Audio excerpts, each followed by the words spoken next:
දැන් ඔය පිස්සොත් එක්ක ගොඩක් දුරට මේ ගිහිල්ලා කතා කරනකොට අපිට තේරෙනවා ඒගොල්ලෝ මෙහෙම එක එක්කෙනත් එක්ක යාළු වෙලා ඉඳලා සමහර පිරිමි ළමයි ඉන්නවා ගෑනු ළමයි එක්ක යාළු වෙලා ඒගොල්ලෝ බඳීවි කියලා හිතන් ඉඳලා අන්තිමට ඒගොල්ලෝ වෙන එකෙක් පැනලා ගියාම අර යට පිස්සු හැදිලා. පිස්සු හැදුනේ ඇයි? පැනලා ගිය නිසා නෙමෙයි. අර බලාපොරොත්තු කන්ද ඉටු වේවි කියලා හිතන් ඉඳලා. එතකොට සමහර කොටසකට මේ බලාපොරොත්තු බිඳ වැටුනහම මනස උම්මත්තක වෙනවා. අපි එහෙම වෙන්නේ නැහැ. අපි දන්නවා මේවා වෙන්නේ නැහැ. අපි කිසිවෙක් පස්සේ මෙහෙම වේගෙන් දුවන්න නරකයි. තේරුමක් නැහැ මහන්සි. හැමෝම මිනිස්සු තම තමන්ට කැමති තැන් වල නවතිනවා. අපි ඒගොල්ලන්ට කැමති තැන් වල ඒගොල්ලන්ට ඉන්න දීලා අපි අපේ පාඩුවේ ගියාම ලේසි. මේ තමයි ඇත්ත. මේ ඇත්ත අපි පිළිගන්න ඕන. ඒතර අපේ මනස ව්‍යාකූල වෙන්නේ නැහැ. ඇයි?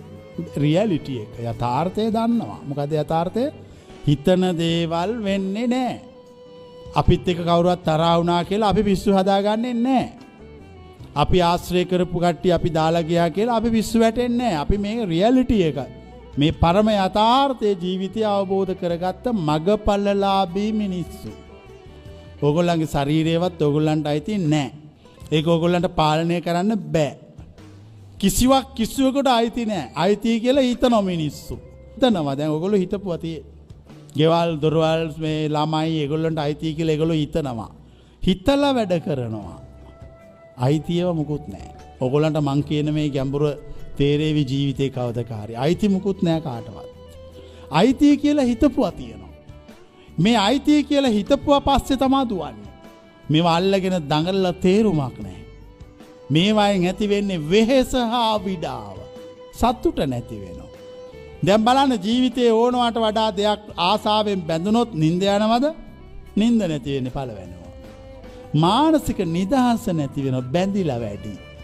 බැඳීම ඊට පස්සේ ඒ බැඳීම අතෑරුණාම දුක වැඩි. බලන්න මේවා කැරකෙන විදිය මේ ලෝකේ. බැඳුනම අසහනය වැඩි, අතෑරුණාම දුක වැඩි. එතකොට මේ මැද මනස මේක මැද තියන් හිටියනම් මේවා මොකක් නැහැ. එහෙනම් බුදුන්ගේ මාර්ගය ඇත්තේ මැද.